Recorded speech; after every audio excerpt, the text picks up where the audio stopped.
we're in the middle of it. I don't know if you were here for that. She's like, she said to ask where my shorts were, because I was in shorts the 2 days prior to that. So funny. So did you go up to Mark's open house thing, or were you in Arizona? I was in Arizona. Otherwise, I would have. Yeah, I got out there like Wednesday at 5. Okay. It was like the place I stayed was awesome. It was a huge resort and like a water park, and then my room was they like upgraded me for some reason, so it's a ridiculous sized room. I told my wife, I'm like walking around here, I'm like feel like I'm all lonely. I don't know what to do with this big room. You get lost in your room. Yeah. And then I don't even know how many acres the resort is. It's got condos and villas, and you can actually live there. 3 restaurants on it. And it was funny when they took me to the room. They're like, okay, the car will take you to your room. And it took like 5 minutes to get there. They made all these turns. And then the next day when it was light out, I realized it was just a quick walk across the. It just took the long way. Yeah. So. Funny. Where was it at? Phoenix. Okay. It was funny though because it was 60 degrees out there. They're all bundled up in their winter coats, and I'm in shorts and a t-shirt. Yes. So I thought that was pretty funny. They're all like sitting out on the patio eating breakfast, and they're like shaking. It's so awesome. Yeah. Morning. Good morning, sir. How are you? I'm awesome.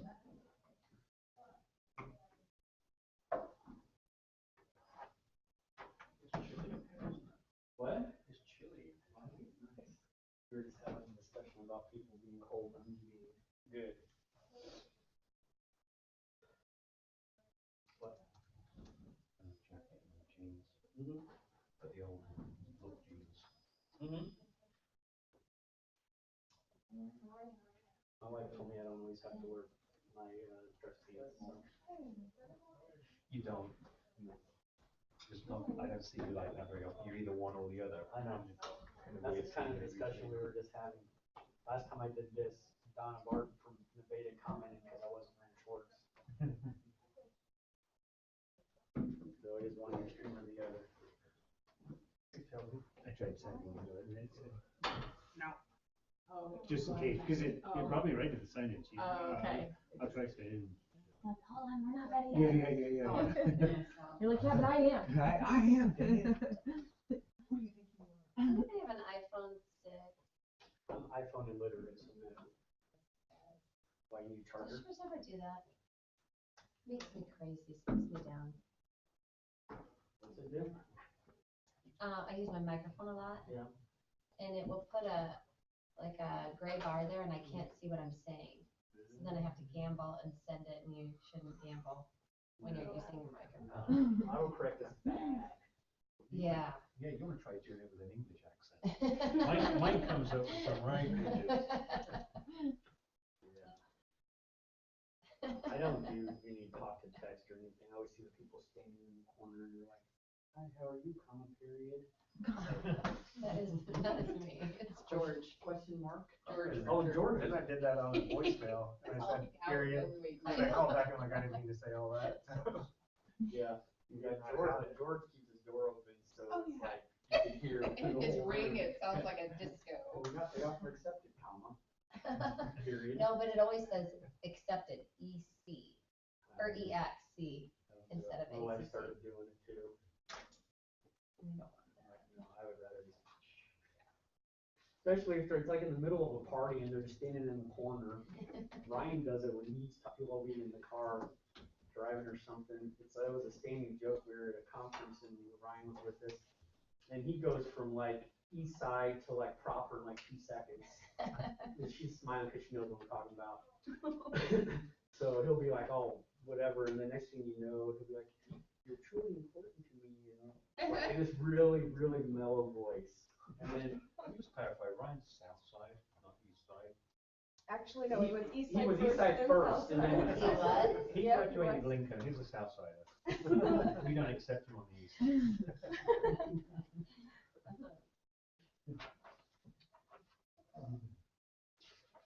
just wants to be an east side.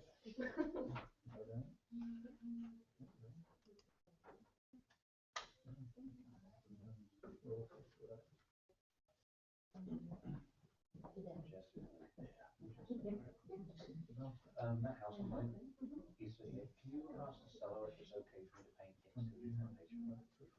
Yeah, I can ask I her. don't think she'll have an issue with that. Probably not. They're on a cruise right now. They Okay. won't be back anyway, so it's hard Okay, to so they're know. away as well. I was texting Ryan, and then I found out Ryan was away. Yeah, Ryan he said, could be okay, back. good. Well, I think he's back. Like this much foundation, it just needs painting before it gets too cold. I don't think they'll have a problem with it. I'll shoot them an email and see if they can't maybe do on it. Yeah, and I'll- How are you? Hey, Ben. Good, how about you? Is he? Yeah, I was- Good, Bill? Good? Yeah. Good? Awesome.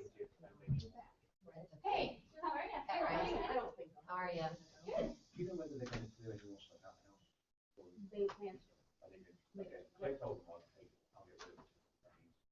Jen I stopped know in that last they're week. on Who? Craigslist, Jen. but I don't know if they. Did you Dropped off So as soon as we the, got this put together, they said. we can- Chad's got a Okay, conference I didn't realize. Oh, yeah? Friday, Okay. so he dropped off the, No. No, I just want to Here, paint the it, because south. I've got it, I've got it rented in January, so Something. it's gonna get too cold soon. Do I need to say more? All right, well, we're gonna go ahead and get started since it's 11 o'clock, and I have, what I've pulled together is about 2.5 hours of content that I'm trying to get into this one session. So, first, this is a last minute thing I added, and I thought this was very fitting for today because, I woke up to this, guy posted this morning, this is his comments on the right to the perception of, our business in general. There's a stereotype that everyone just drives flashy cars and golfs all day and doesn't do any work, but they don't see the behind the scenes in those however many years and the struggle it takes to get there. So I thought that was very, very fitting for what I'm going to go through today. So, Becca, turn on the. Yeah. So that was literally the first thing I woke up to this morning. At 4 a.m. At 4 a.m. Yes, at 4 a.m. So, what we're going to go through today, how to triple your business in 90 days. First 10 to 15 minutes is just a quick, kind of ties into what I went through last time I was here, and is all about mindset, being focused and having your mind right. So, Becca. So, mindset, in what we do, you have to be willing to, whether good or bad, just own everything. If you make a mistake, you have to deal with it, move on. Don't dwell on it. Willing to outwork everybody. I say that all the time. You don't have to be better, but if you outwork everyone, you will eventually surpass them. And then willing to fail and develop. Everything you try is not going to always work out, whether it be marketing, specific strategy, or something like that. But you have to at least try it. I've got all kinds of examples of that. So, next.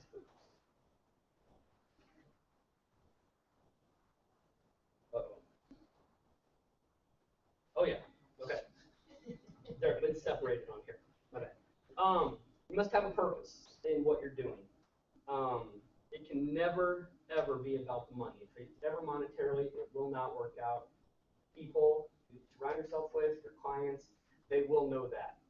A lot of times people will say, they're burnt out. There's no such thing as being burnt out. It's loss of purpose. You always have a purpose. You'll always be able to continue to seek your goals. So ask yourself why you're in business. What's it going to take for you to succeed in real estate, and the amount of money that it's going to take to accomplish that? Because that being said, you can't dwell on the money, but that is the common denominator that it takes to live your life. So goal setting.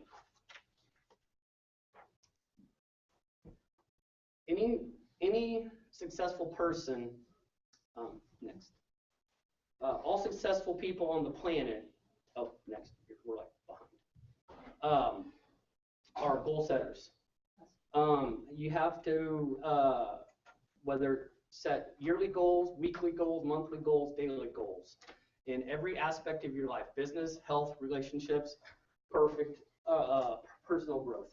You cannot have one area affected without the other areas being affected. So this whole concept and this program came, GSD. We're going to say get stuff done, but that's not what it stands for. For every aspect of your life, this is a model that will and can apply. So ask yourself, what is the outcome that you want in work, in your relationship, with your kids, with your health? What are the obstacles that get in your way? Is it too much TV? Is it chewing? Is it smoking cigars? Is it eating? What are the action steps to take? And what? Does someone say something? Kind of beating. Oh. What are the must-do action steps to make your goals a reality? You time block, set date nights, set weekly kid events, monthly kid events, make things a priority.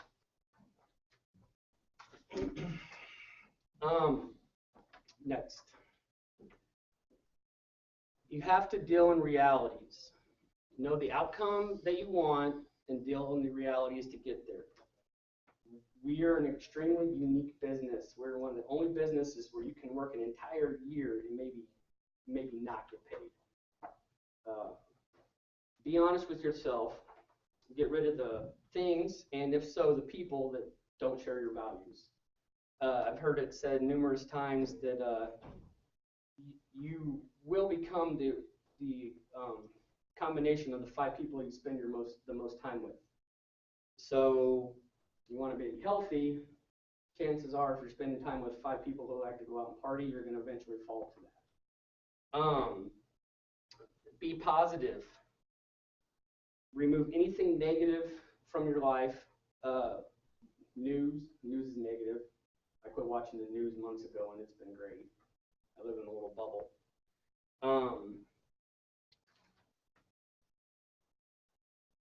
Next, power of a morning routine. I've preached this for years. I've never put it in writing as to what I actually do in the morning, but morning routine can give you clarity and help you accelerate your day. I've found if anything in my morning routine is off, my whole day is messed up, which is weird, but it's the fact. So if you look at all successful people, Warren Buffett, Steve Jobs, Richard Branson, they all have morning routines. If you don't have one, you're not sure where to start, just pick someone you admire and copy it. And then eventually tweak your own. So for example, a lot of people say, well, I can't get up at 4 o'clock in the morning. And that's probably not to start off, but if you set your alarm for, say, 10 or 15 minutes earlier every week until you get to when you want to get up, you will eventually get there. If you have Darren Hardy's compound effect, which basically just start with little things and they all add up to big things, I highly recommend that. So what the morning routine, go to the next please. Oh, we skipped one. Go back. All right, we're missing one. That's all right, I got it right here. So the morning routine could be you go to the gym, you pray, you meditate, you journal, read a book. Average CEO reads 60 books a year. Average American has not read one since high school. I will admit, up until a couple years ago, I fell in that category. Self-development and the average human being hears 25 negative things per day in 2,000 negative. So if you do not set your mind right in the morning, and I'm really bummed because my routine was on here. But so here's my morning. I wake up at 4 o'clock. From 4 to 4:30, I check and respond to email, and I check my to-do list. From 4:30 to 5, I actually, I have an app on my phone. It's called Read the Bible in a Year. I read the daily verse, and it takes about 10 minutes. 5 to 6:30, I go to the gym. 6:30 to 7:45, I get home, get the kids ready, eat breakfast. 8 o'clock, I take the kids to school. From 8:15 to 10, I'm going through emails, I'm talking to clients, I'm watching motivational videos, and that's every day, preparing for the day. Once you hone in on a morning routine, I would actually encourage you to start looking at a night routine. So I said a couple weeks ago, I've tried really, really hard not to respond to my phone from 6 to 8, and I've been doing pretty good with that. There's some days I have not. Got rid of TV, and I started reading more. I've had way more energy since doing that. So that is a quick tie it into last week, or last time I was here, going through getting your mind right to do what you need to do and succeed in real estate. So now we're going to get into real estate. A lot of people will say that they're in real estate or they're in sales, but if you really think about it, we're in human resource and human connections. That's our business. Sales are just a product of that.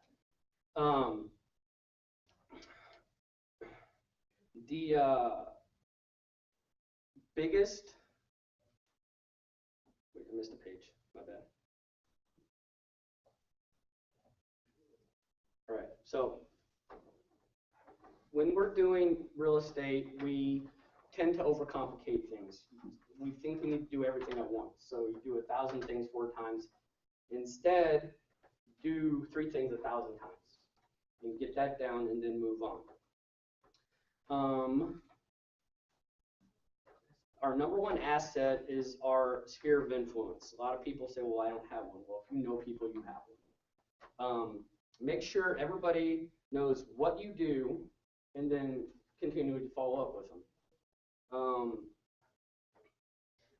So 4 steps you have to take in dealing with human resource and human connection are: we get people to like us, then we get them to trust us, then let them know what we do, that is our business, and then we continually follow up with them. However, most agents neglect that. So the proof, NAR does a stat every year. 88% of people polled said they loved a real estate agent. Only 11 did repeat business with them. Why? Because they never followed up. They just didn't stay in contact. They didn't stay there. So our job is just to constantly grow, train, and teach what we do. I'm going to give an example of where I failed at this.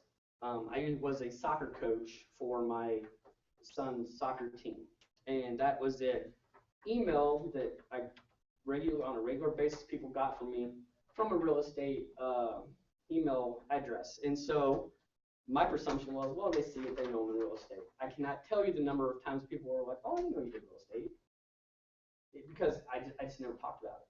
From that point on, doesn't matter if I'm at the gym, if I'm at a soccer game or somewhere, I've got something on that says RE/MAX so that they know. Next. 3 vital signs of real estate.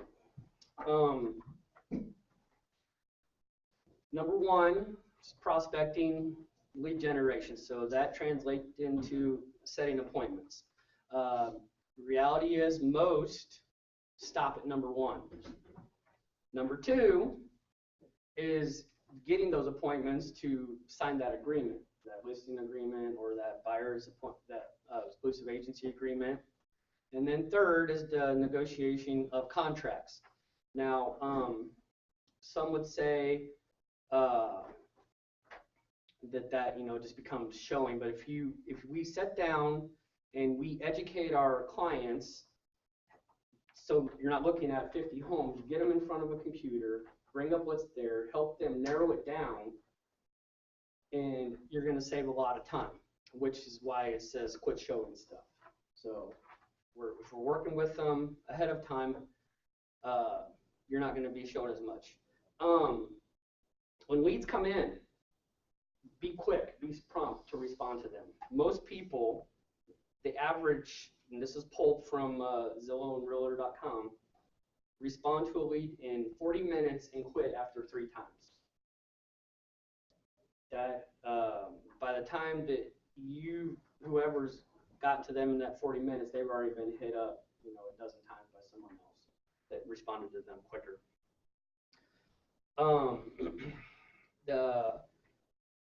On number 3, the showing multiple houses is not what makes money, does not bring in revenue. It's getting the contract accepted that brings in the revenue. The 80-20 rule applies. Most people spend 80% of their time on things that don't make money and 20% on the things that do. They flip that. Got their systems into place, and they spend 80% on the things that make money and 20% on the things that do not. Be proactive on these things, and you will make money. Next. Lead measures versus lag measures. So lead measures. These are the things that you do that will get you to closings. If you do these things, the closings will happen. So lag measures. What are lag measures? Lag measures are the things we cannot predict. The market goes down, stocks or interest rates go up. There's a natural disaster. We cannot predict these things. Next, these are activities or the funnel that shows what needs to happen for you to get closings and make money. So determine your activities, which then leads to leads, converted into appointments made, appointments conducted, signed as clients, and then closings. Track your numbers. Next. So right now, this just looks like a bunch of percents on the screen. But as I mentioned before, 88% of people said that they would use they love their agent, but only 11 reused them. So what does that mean? World-class service is not enough. If you do not follow up, you're not going to get repeat business. 66%. Again, these are pulled from NAR. 66% of people go with the first realtor they meet in person. Not that they talk to, that they meet in person. So if you're not getting in front of the people, you're not going to get them converted. 72% of sellers go with the first agent that they interview. Why? Because they are finding us on YouTube, on Google, and able to search and narrow it down from while they're drinking their morning coffee with today's technology. So if you're not on Google or YouTube, you're missing out. The more you have about yourself out there, your SEO, the better chance you are going to get converted. 11%, that's the number of emails that get opened when sent out. 1 out of 10 phone calls get answered. So what does that mean? Text is the way to go now. Most of the time when people are searching online, they're at work and they're not supposed to be on the computer anyway. So if you text them, they'll probably respond because it's not confrontational and they won't get in trouble by the boss. 98%. That's the amount. That's how often text messages are read.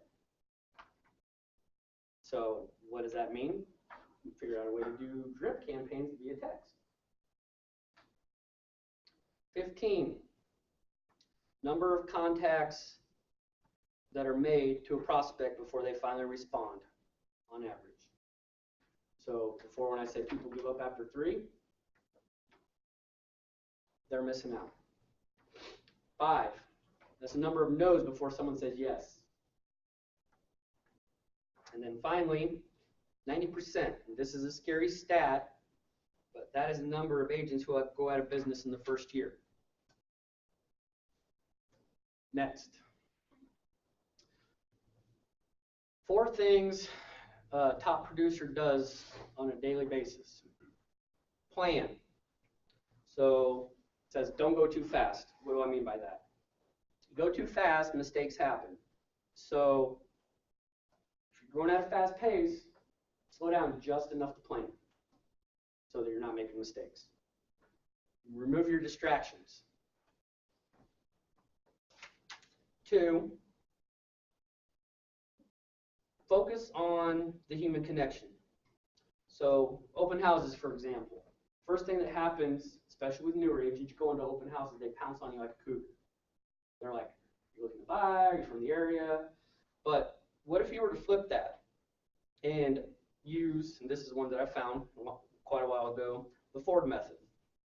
Find out about the family, find out about their occupation, what they like to do recreation-wise, and then what are their goals? What are their, what is their goal with the house? What is their, dreams? That goes back to gaining trust, getting them to like it. If you're not just salesy all the time, good example is if you're looking at a new watch. Try a watch on if they're like, well, so you got your financing ready? I mean, you don't even know if you like the watch. So, 3, understanding the CRM. So this is where a lot of people fail. Goes back to the follow-up.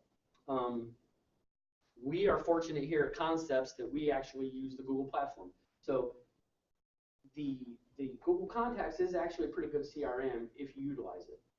But there are other CRMs that are fairly inexpensive. Some are $99 a year. That will help you, anybody and everybody you know or meet, funnel into that CRM and just follow up with those guys on a regular basis, those leads, those prospects, those clients. You're going to get a return. Again, most agents, this is where we fall short. 4, take massive levels of action. Most take no action. A lot of times we will go to classes, we will go to conferences, we'll come out all fired up with the list of all of this stuff we're going to implement by a certain time, and a week later, we're back in our same routine. Even if you pull one thing from a class or a conference, put it into place and start working it, you will see results.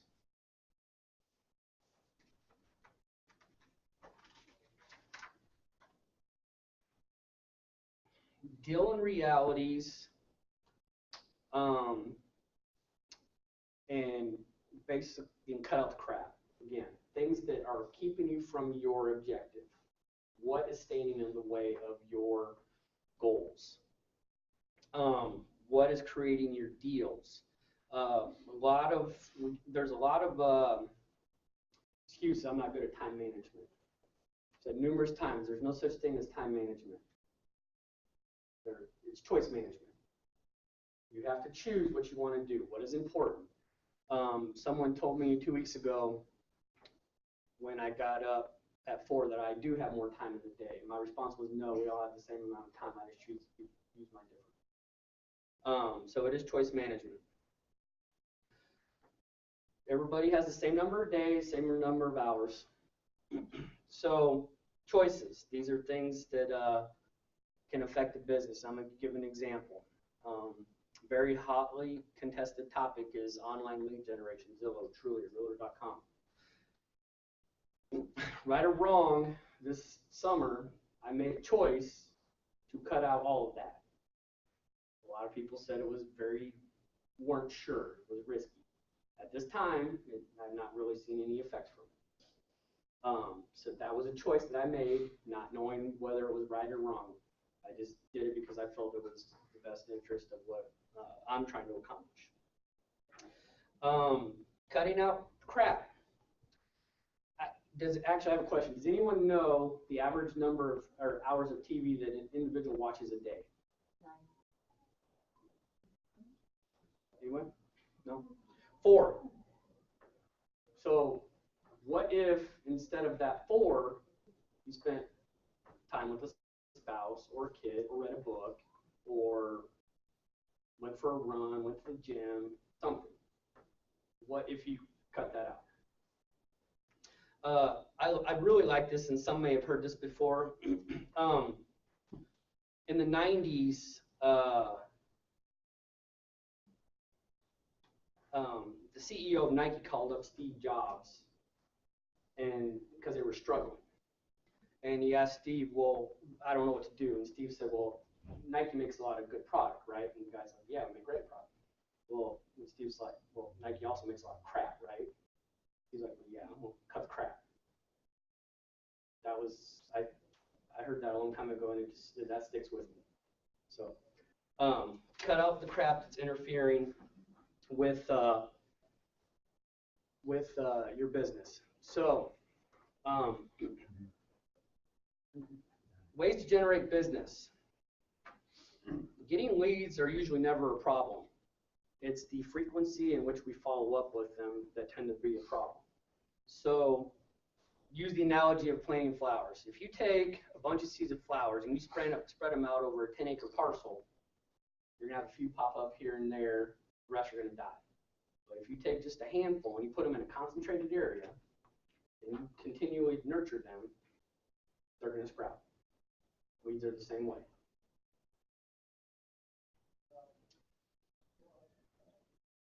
When you're prospecting, it's not about how many things you're doing, it's about the things you're doing and doing them great. You don't have to be the best at them, but again, if you're working hard, you're going to see the benefit of it. And I just got this from a thing I was at last week. They said, you don't have to be the best, just be different. Everybody has the same tools. We all have the online stuff. We all have signs. We have access to all this, but the little things are what make us different. So some examples of I did it backwards. Some examples of we talked about Spear, client appreciation parties. Our Southside broker, Matt Morrow, talks about this a lot. Whenever he has a closing, he will offer to host a party for them, a housewarming party, and provide the food, provide a little bit of alcohol. You won't provide too much. And then as people come in, he gets them a book that the guest can sign into, and then he gives that as a gift after. Well, while he's there, they're saying, this is my agent, Matt. This is who helped me get this house. So he picks up contacts from each one of those events. New builds, new construction. You don't have to represent a builder to work with new builds. There are so many agents and so many builders who would be happy to let you host their open houses. And when it comes to open houses, the new builds get the majority of the traffic. Resales don't get a ton of traffic. We all know this. And that brings me to open houses. Nobody likes open houses. Anyone who does, I don't believe them. But that being said, if you're going to do something, do it 100%. If you go into an open house being all negative, that, well, no one's going to show up and I'm just going to be wasting my time, you're going to accomplish nothing. But what if you got set up for your open house on a Saturday? You put out, if you normally need 3 signs, you put out 10 signs. You put out feather flags. You go out at 100%. If someone still doesn't show up, you got 2 hours to work on your postcards, or you got 2 hours to work on updating your social media or your website. You have 2 hours. work, take your computer. If your competition is putting out just a few signs and just a couple feather flags, double up, triple up. Will you, on a resale, anyway, it's highly unlikely that you will get a buyer from that. But in that neighborhood, as everybody's driving by, they're going to be, look how awesome that person is, how much effort they put into selling their client's house. And when I'm ready, I'm going to call them because of how much they do for their client. So if you pick up listings from open houses because they see how much effort you put into it, it makes it worth it. Networking. I am a huge advocate of networking. Networking in all areas. If you're not involved in a chamber or a Kiwanis or any organization where you're around people, you need to be. If you volunteer to coach, whether you realize it or not, that is a form of networking. People will see you, people will know who you are. You will, from a side effect, get business from that.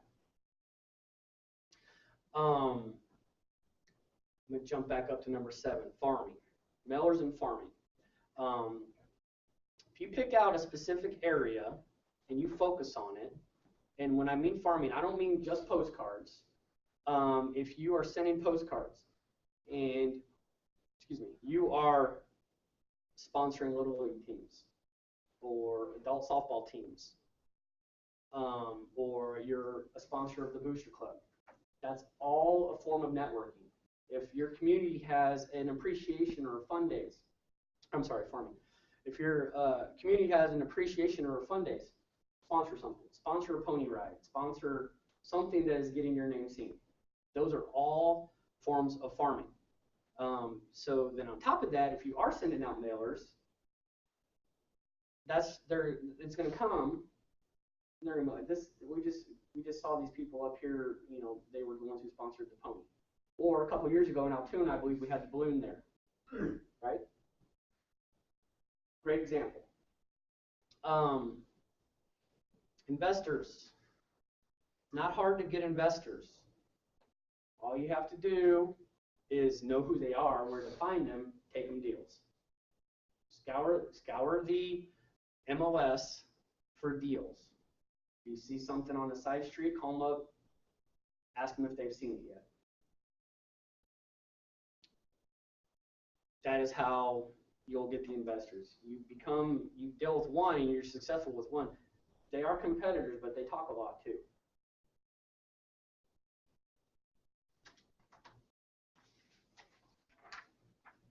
So, kind of really quick. I wanted to save a good amount of time for the end for questions and answers that anyone might have. I know Michelle's always full of questions, so. Huh? Oh, you're always full of something? Anybody? Someone's got to have something. Could you go a little deeper on like the 3 times in 40 minutes as far as like touching base with them for the first time and kind of your routine? So, well, the 3 times, what that was that when most people get a lead, they don't respond to them within 40. It takes them 40 minutes to respond, and then they quit after 3 times. Okay. Now, going back to what I think you're asking, what we do, and I will say, I'll step back a little bit. I was the guy 2 years ago where I had a one-touch policy. We would reach out to them one time. If they didn't respond, they went on drip campaign, and we did okay. That's changed. Now we harass them, hard. So we get a lead within 5 minutes. They're getting a text, they're getting an email, they're getting a phone call. If they don't respond, we will do it later that day. And that is done for the first week. Tried a couple times a day for the first week. They still don't respond with "stop harassing me" or "yes, I want to speak to someone." They go on a drip campaign. So you're doing a good job is if they say "stop harassing me." Yeah, I love those responses. Those are awesome. I'm like, thank you. I got one the other day, said, you're something, leave me alone. So that means you're doing your job. Because again, you're getting I go by the 25-to-1 ratio. It takes 25 people to tell me no before someone's gonna say yes. So if the last person, those first 24 are cussing and hard, I know the next one's coming. So that's the percentages that we go off of. Okay. So yes, 15 times is what I recommend. When you say drip campaign, can you define, I mean, to whatever comfort level you have, what you mean by your drip? And is your drip different to your new leads than it is to your existing clients? You're talking to each of them different? Yes. So I use a CRM program called Conversion. Within Conversion, it has drips for sellers and it has drips for buyers. Now, on the buyer side, most of the programs are very smart. They start to see trends that the buyer is doing. Based on that, it will change the drip campaign and start to focus on if it's a new buyer or a move-up buyer, or if it sees that someone looked at a house 5 times, it will immediately email them and say, hey, notice you've been checking this house out. Well, you want to go take a look. It's using additional, I was like, how is it so smart? But it's tracking their activity, et Yes. cetera. Yeah. So if you don't have a CRM like that, you can go in the back end of Zillow and Remax, and you can see trends and what they're doing. And at that point, you just set reminders to follow. I don't recommend that. The back end of Remax has drip campaigns too that you can set up for all different levels of the buyers and sellers. It's just going in there and making the effort to set them up. But yeah, also they all have, or if you have a software that does a text campaign, same thing. Do your drips have images or they're text? Both. It just depends. Primarily text, but both. You will get more impact and more open rate with an image. If there's an image, they're going to want to see that photo. So an image, or even if you have a video of it, a video of it. Something that we started doing, so we made a listing presentation video and a buyer presentation video. And before we go meet with the client, we'll say, hey, just want to touch base, confirm we're going to meet at this time. In the meantime, here's a quick video of how we operate. And it takes them straight. Everyone likes videos. They'll watch them.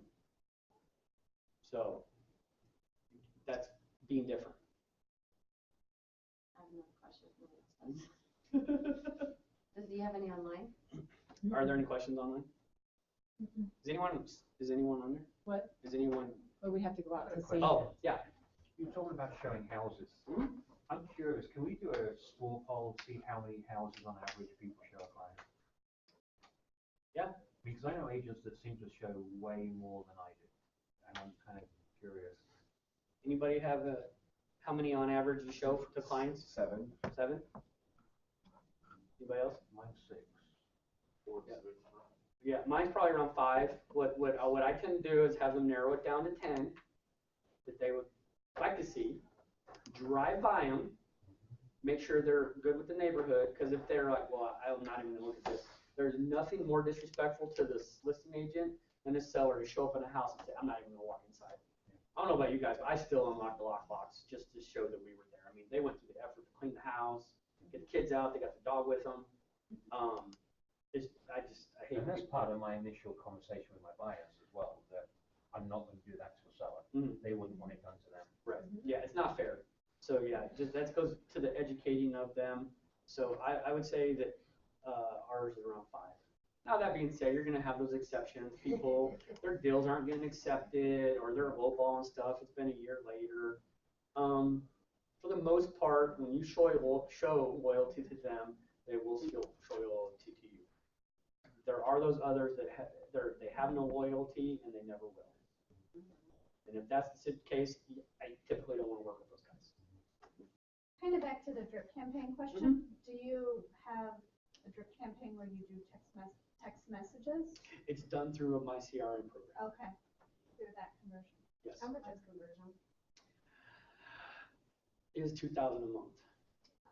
That's It why is it's so expensive. cool. But there are other inexpensive ones. Lead Street is free. Lead Street Well, is it's free. included with your year. It is, but there are other inexpensive ones where you could take a Lead Street and a MailChimp, and there's another one called Big Purple Dot or something like that. And those three things combined can be the equivalent of conversion, and for far less money. So yes, it is one of the more expensive ones.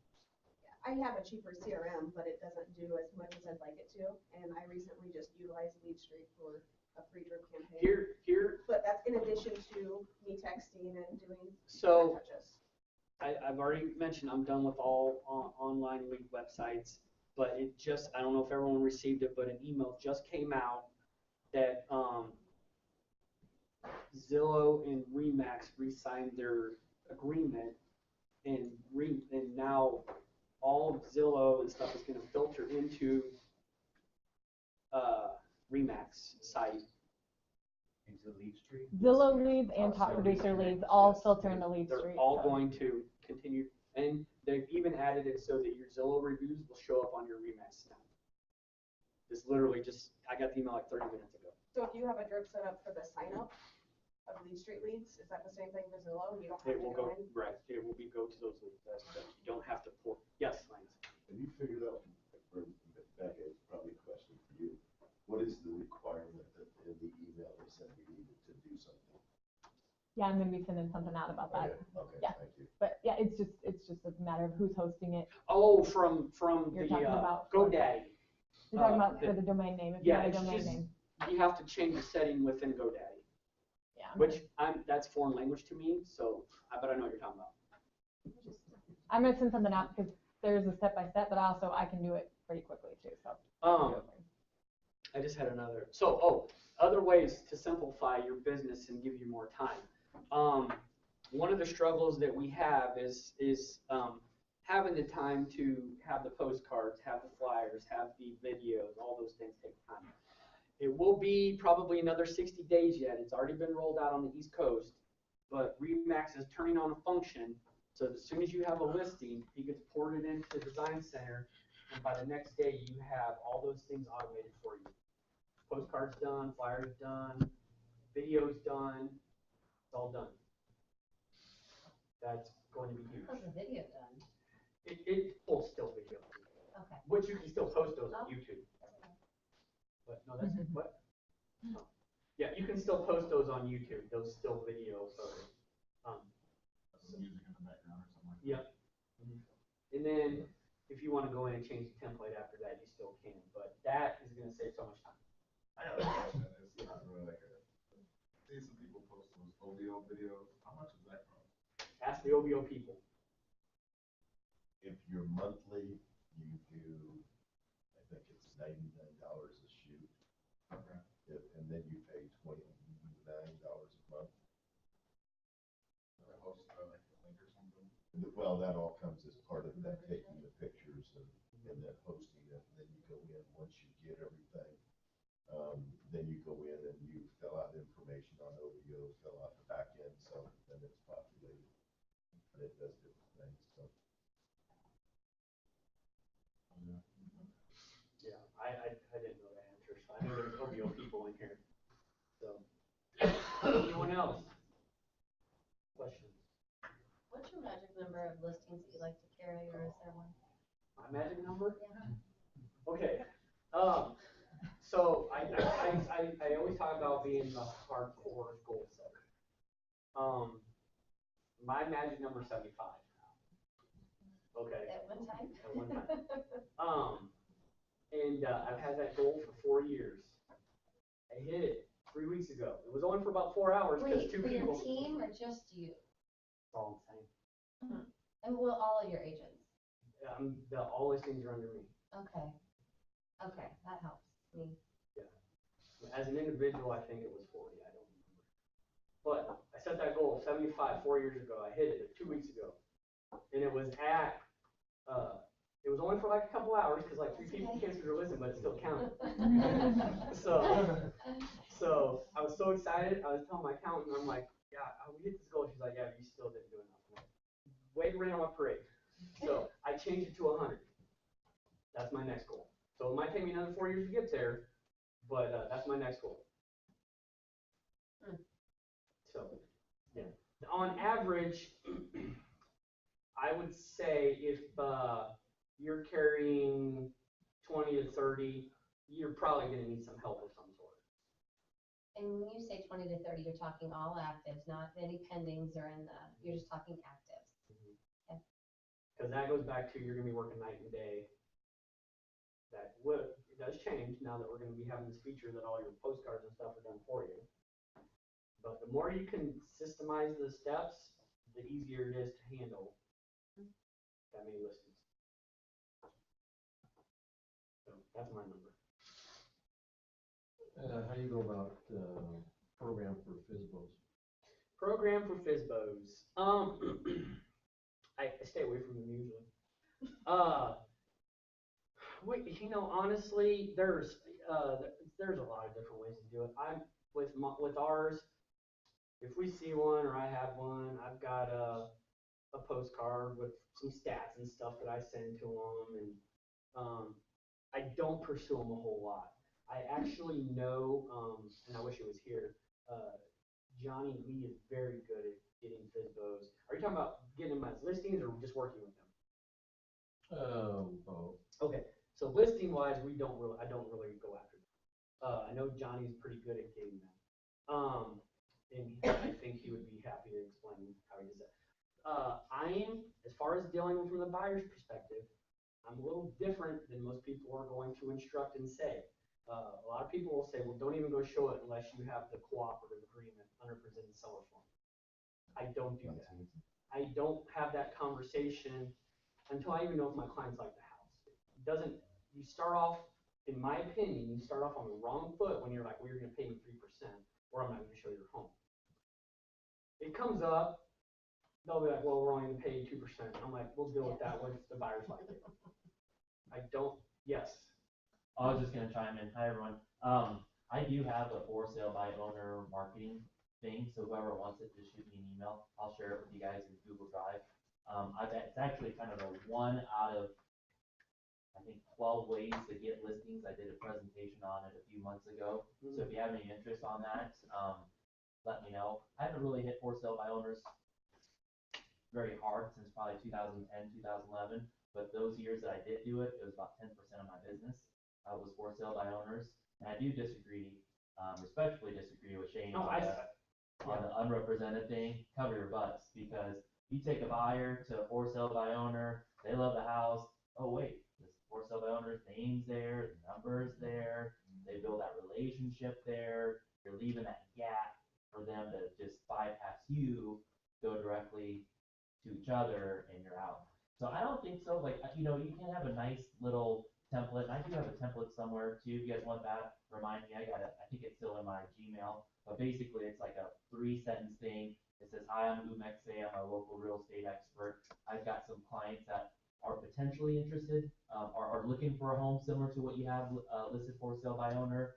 If I were to bring these buyers through your home, and if they were to have interest in pursuing and purchasing your home, would you be willing to pay me a buyer's commission of 3.5%?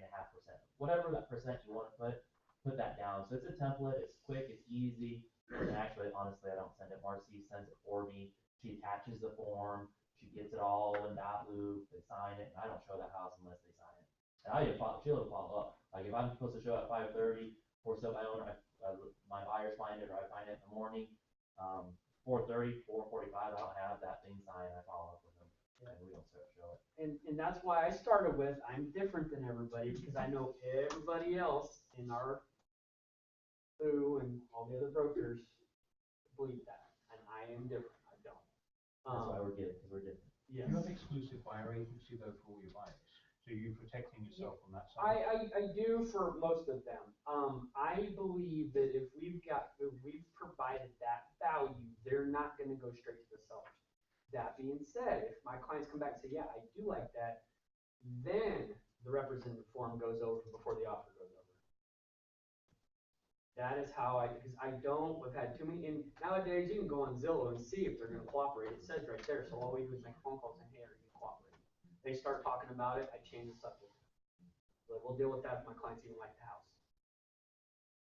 So when you said the buyer's representative form, you have them sign it before you even show them the house? Or are you saying that you? No, I don't use it. I've always kind of like Shane's saying, I think, I build a relationship with the buyer, I show them the value I can bring to the transaction, and take a risk to a point, but I very rarely have lost a buyer, and the couple that I have, I wish them all the worst, and probably deserve it. Yeah, we very rarely, if we've worked with someone, and we've provided the value, we've very rarely lost anybody to a FSBO or to another agent or any situation like that. That rarely happens. The only time it happened to me was my sister. Your sister? You know what? Friends and family. True story. It happens. Yeah, it happens. Yeah, that kind of stinks. But you know what? Sometimes it's for the best. I'm curious, how many people in here use an exclusive buyer's agency agreement before they go out showing? Billy, represent. Lance, how about you? No? Never? I've never used one.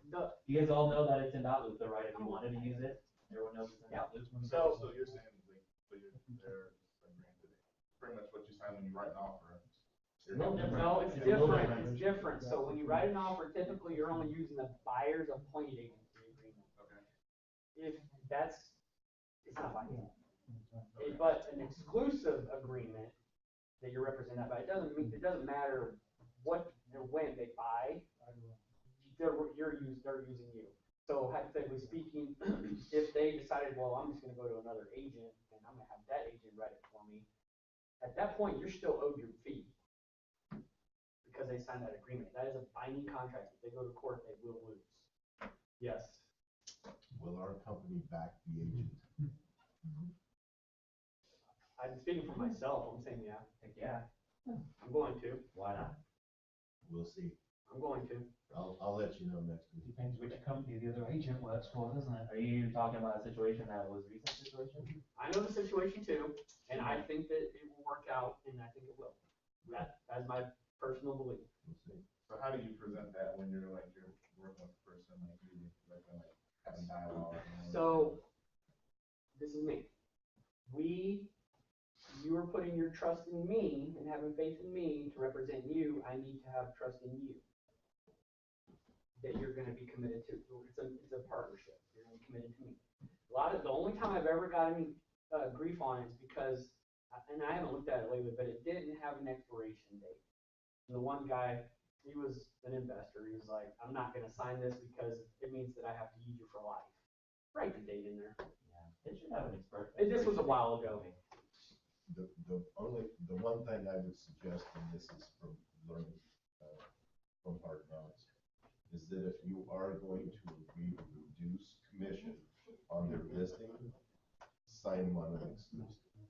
On their listing? Yeah, if you have a listing. Oh, you're going to reduce it because you're going to help their commission because they're going to buy. You or you could do, so what I do. Or you can reverse it. And I put it in a separate agreement, a separate form that says the listing is going to be signed at 6 or 7%, whatever it may be. And if I come up and say that I'm going to do it for 5 because they're buying a new one, whatever, I will say it's going to be signed at this. If you find a new home and they close at the same time, at the time of closing, there will be that 1% credit on there. But if you do not close, it will close at the original amount, and you can get a credit on the next one. Do you check the variable commission box on your listing form when you agree that? Because you should disclose that to the whole MLS. That I'm changing mine. That you're willing to change if it's your listing and a buyer comes to you. But it doesn't affect it. It doesn't affect the other. You're not changing the buyers. I'm not changing the buyers. No, but if you're sorry, I thought you were saying if you're listing a house and if a buyer comes to you and you double side it, you're telling the seller up front that you'd be willing to reduce commission to. No, I'm saying if the seller uses me to buy their new home. For their next one. For their next one. Yeah, and that has nothing to do with. That is not. That's what I'm saying. No, I don't. I don't care if I double side So we've got a lot of realtors on my side of town that if the buyer buys their listing, they reduce the commission significantly, and that should be disclosed up front. Mhm. If you, because they're getting the listing, telling the seller, It I doesn't will should be, reduce my. it's mandatory that it be. Yeah, no, I don't do Mandatory that. that it be. It doesn't, I don't do that. In that situation, You sell it. whether we're doing it or another agent's doing it, work's being done. I'm saying if the seller's gonna buy a new one, then it's, because it doesn't change the buyer side. So, yeah. This is just a question for the group, is if you've got a 10 business days, on an inspection, are you following up with the agent? If you haven't heard anything with them in 10 business days, I just wonder what people do. We do, You follow up, we just, do, yeah. just to see how it went. I mean, especially Meaning if if it's it's been 9 pending. days and you're like, hey, you know what, just want to give you a heads up. Yeah, especially if it's, if it's already impending and it might possibly Sure. fall apart, I wanna get back on as soon as possible. I think Michelle is asking, you call them if they haven't Yes, I know, done the yeah, inspection. no, yeah, I asked them if they did, or, Who does? well, by then they usually have, I'm like, where's the addendum? It's either as is or it's Okay. changed, yes, I I do. mean, you call it the 8th day and go, are you guys doing an inspection or not? Well, at that point, I'm like, I need the addendum saying the house as is. But yes, I will. I don't call it this penny count.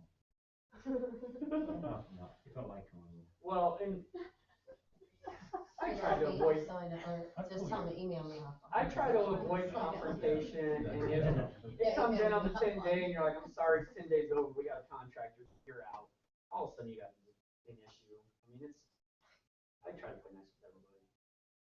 At the end of the day, they're gonna find a way out. If they lose Hey. 10 days, they're still gonna find a way out. Right. Even if they don't send over an addendum, at least you communicate with them the day of the inspection. Mm-hmm. So if they don't send you over anything, I wouldn't. Yeah. And then I want that form saying the box checked, it's as is. So, yeah, I do. Anyone else? Okay, so, highlights. Figure out what you want to accomplish, set the goals, and just put little things into place to work towards them. If you do these things, you will see results. I personally believe that you will triple what you're doing inside of 90 days, especially coming up on the first year just around the corner. Things are already, if you look at what's happened the last few months, things are already starting to trick back up. At the first year, it's going to jump up again just like it always does. So, and then I would highly, highly recommend, if you don't already have a routine that you do in the morning, get one. Doesn't matter what it is, if it's, get you set for the day, get one. That's all I have. Thank you very much. Thanks for coming. Thanks to everyone watching. I don't know who's on there. Who was on there? Is it just Mark?